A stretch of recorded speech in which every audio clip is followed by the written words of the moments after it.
The most dangerous day of your life was not the day someone turned against you. It was the day no one did. That was the day you became safe, harmless. The day people stopped calculating whether you were a threat and started simply not thinking about you at all. You smiled when this happened. You called it progress.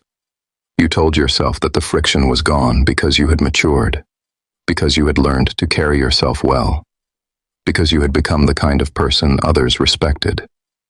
None of that was true. The friction was gone because you had compressed yourself into a shape that fit inside everyone's tolerance.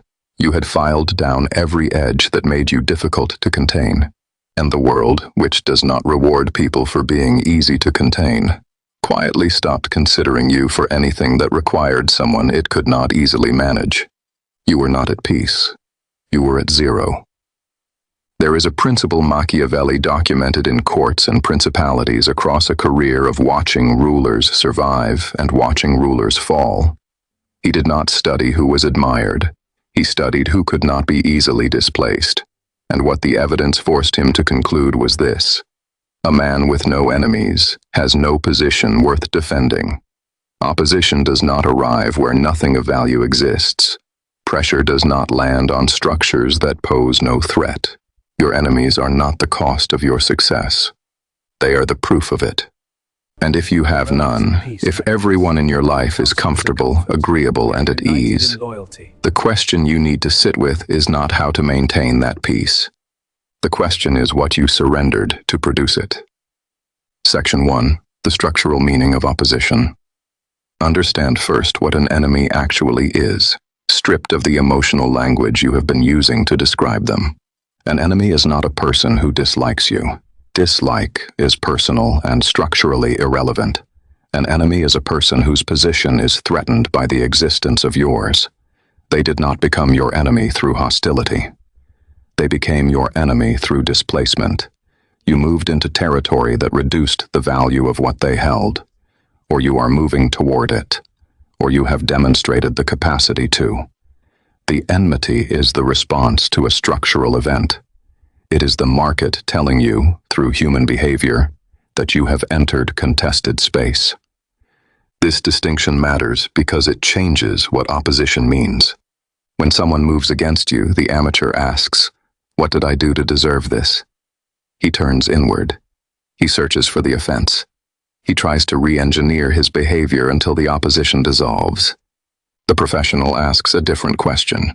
What have I built or threatened that is worth this response?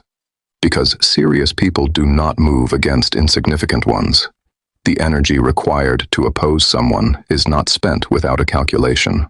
When a competitor targets you specifically, when someone with real structural weight decides you are worth the cost of opposition, they have made an assessment. They have looked at your position and concluded that if it continues developing, it will cost them something. That conclusion is more honest than anything your supporters will ever tell you about your trajectory. Your supporters are invested in your confidence.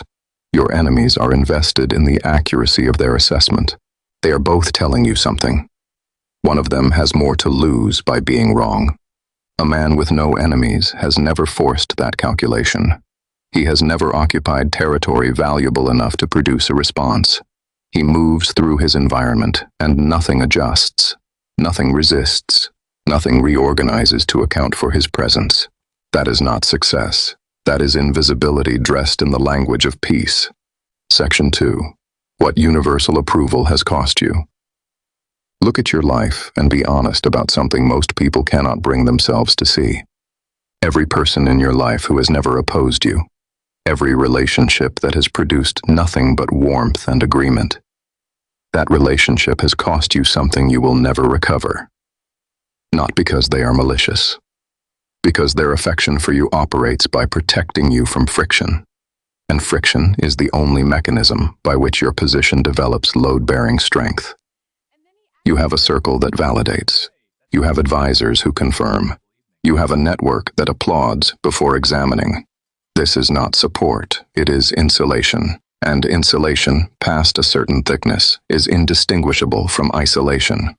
Now look at what universal approval required of you structurally.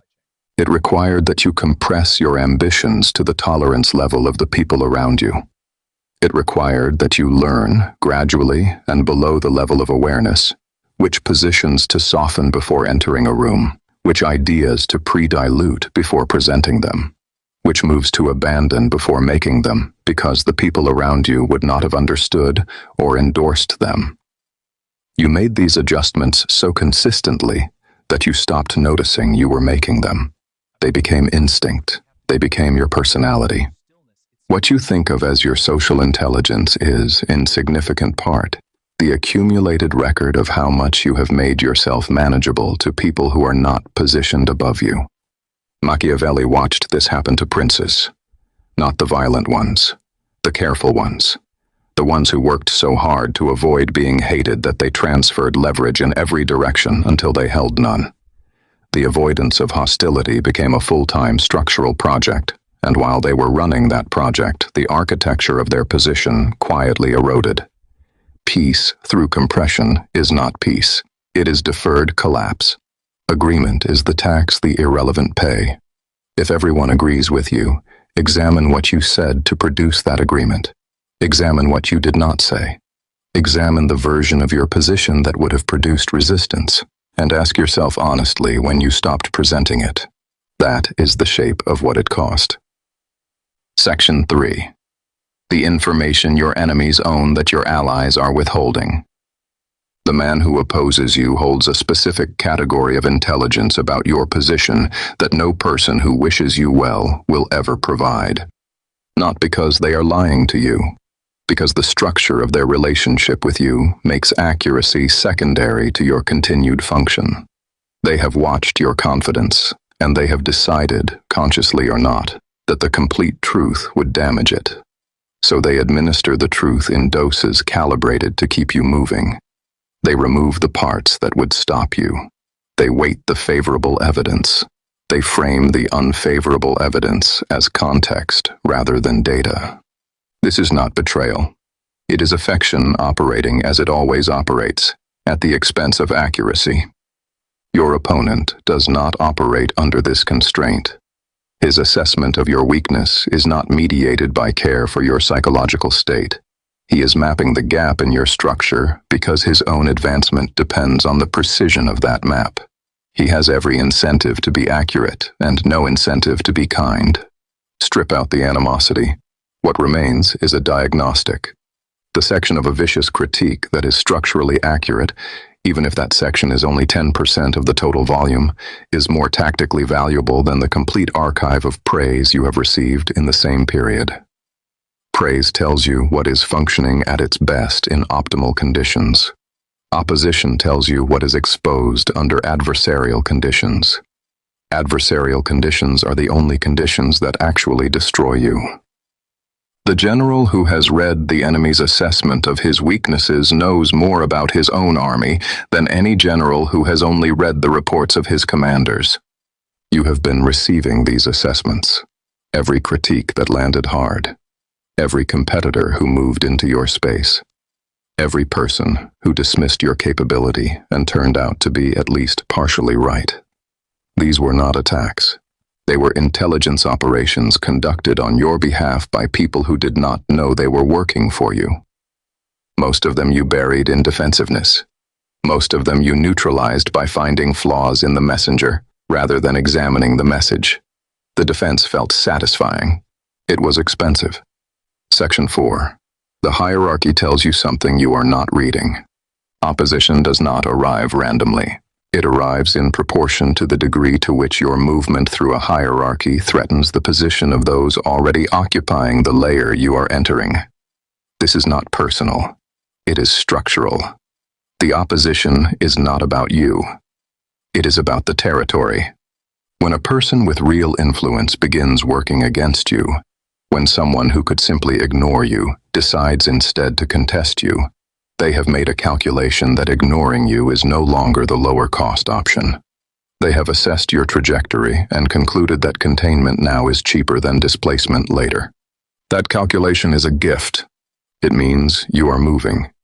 It means the layer you are approaching is registering your approach.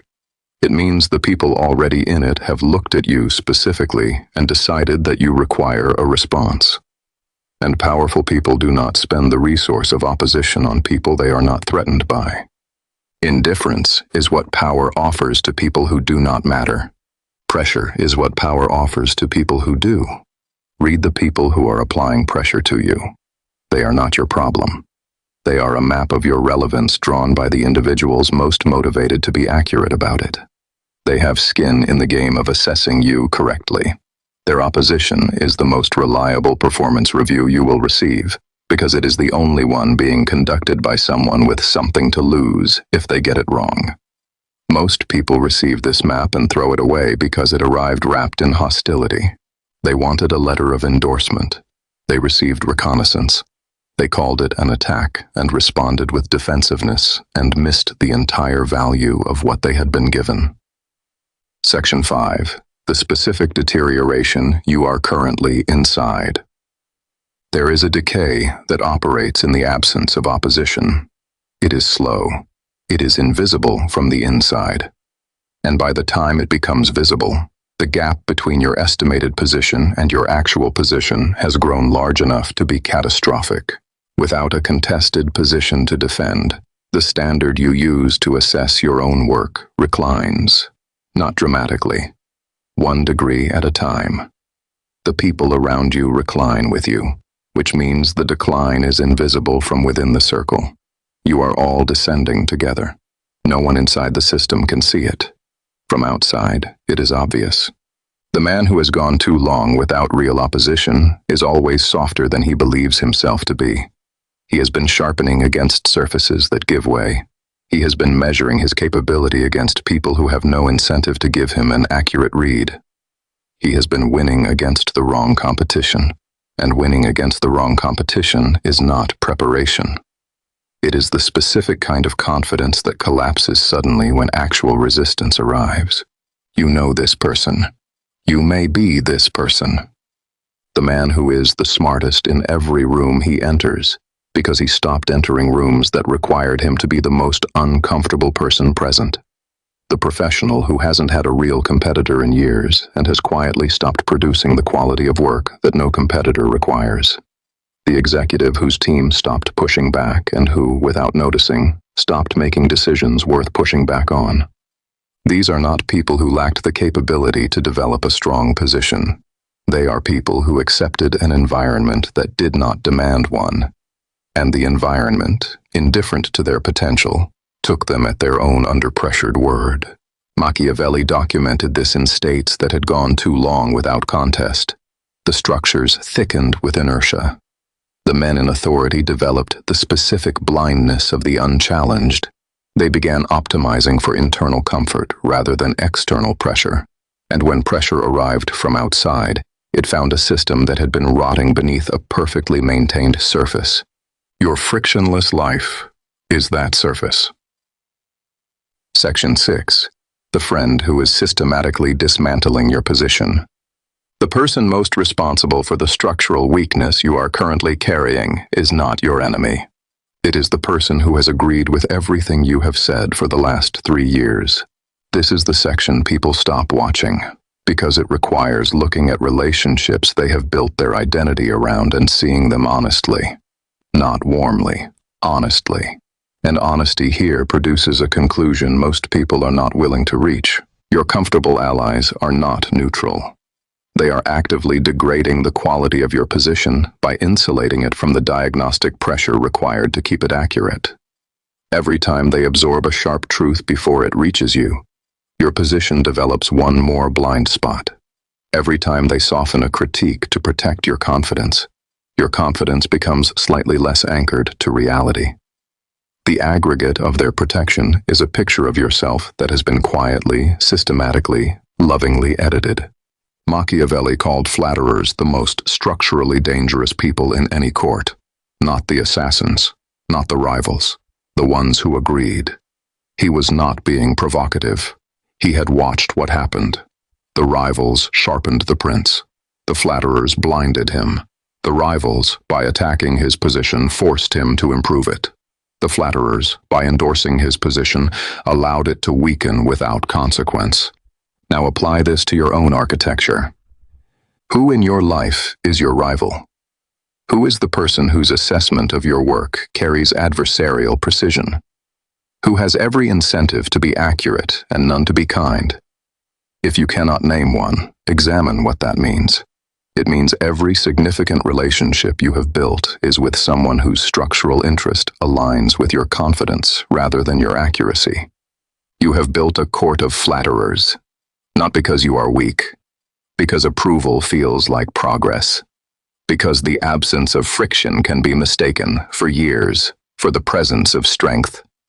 Your enemy knows something about your position that your closest ally has decided you cannot handle hearing. The enemy is wrong to withhold it for strategic reasons. Your ally is wrong to withhold it for affectionate ones. You are the only person who loses either way. Section 7. The Conversion: How Opposition Becomes Architecture. This requires a structural shift that most people intellectually accept and never execute. The untrained response to opposition is defensiveness. The trained response is extraction. Defensiveness is the act of protecting a position by arguing for its legitimacy. It consumes resources, time, attention, emotional bandwidth, and produces nothing structural. After the argument, the position is no stronger than before it. The gap that invited the attack remains open. All that has changed is that you have spent capital on argument instead of architecture. Stop defending, start extracting. When someone moves against your position, the first question is not how to refute them. It is what their movement reveals about the gap in your structure that made the movement possible. Something is exposed. The opponent located it before you did. Their attack is the most precise diagnostic available because it was conducted by someone with real adversarial interest in being accurate. Identify what is structurally true in the attack. Remove the personality of the attacker from the analysis. Their motivation is irrelevant to the accuracy of their map. Extract the precise location of the gap they found. Then close it. Not to satisfy them, not to neutralize the criticism, but because a closed gap is a stronger position than an open one, and position is the only thing that survives over time. This is the conversion. Opposition arrives as threat and leaves as improvement to your structural position. The opponent intended to weaken you. They provided the intelligence that strengthens you. Machiavelli's prince did not respond to opposition by seeking to eliminate it. He incorporated its intelligence into his architecture. The rival who revealed a weakness in his defenses had, functionally, served as an unpaid military advisor conducting an adversarial audit he could not have commissioned from within his own court. You have been receiving adversarial audits for years. You called them attacks. You responded with defense. You missed everything they contained. Section 8. The Final Architecture. There is a version of your position that only becomes real under contest. Not the version that holds when no one is challenging it. Any position holds under those conditions. The version that holds when someone with real capability and real incentive is applying real pressure. That is the only version that means anything. That is the only version that is actually yours. This structure does not develop in comfort. It cannot be built in agreement. It requires the specific type of pressure that only an adversarial environment generates. The kind that finds every weak point, exploits every gap, and does not stop because you ask nicely or explain your intentions. Your opponents are not obstacles to this structure. They are the mechanism by which it is built. Every figure whose work changed the permanent shape of something was opposed in proportion to what they were building. That proportion was not incidental. It was structural. The opposition was evidence of how much territory the work was entering, how many existing positions it threatened, how many people had calculated that its success would cost them something. The size of the opposition was a map of the ambition's reach. You are being told the same thing by whoever is opposing you right now. Read it correctly this time. The man whose work no one opposes has built nothing that threatens the existing structure. He may have built something beautiful. He may have built something clever and polished and internally consistent. But if it displaces nothing, threatens nothing, and requires nothing of anyone who encounters it, it is not architecture. It is decoration. Decoration does not produce enemies. Stop managing your life toward the absence of friction. Stop treating opposition as evidence that something has gone wrong. Stop making yourself easy to contain and calling the absence of resistance a sign of your effectiveness. You are not trying to eliminate your enemies. You are trying to build something that their opposition cannot dislodge. The man with no enemies has no evidence his position holds under pressure. The man whose enemies have moved against him and found his structure intact has the only evidence that matters. That man did not become untouchable by being liked. He became untouchable by being worth attacking and refusing to fall.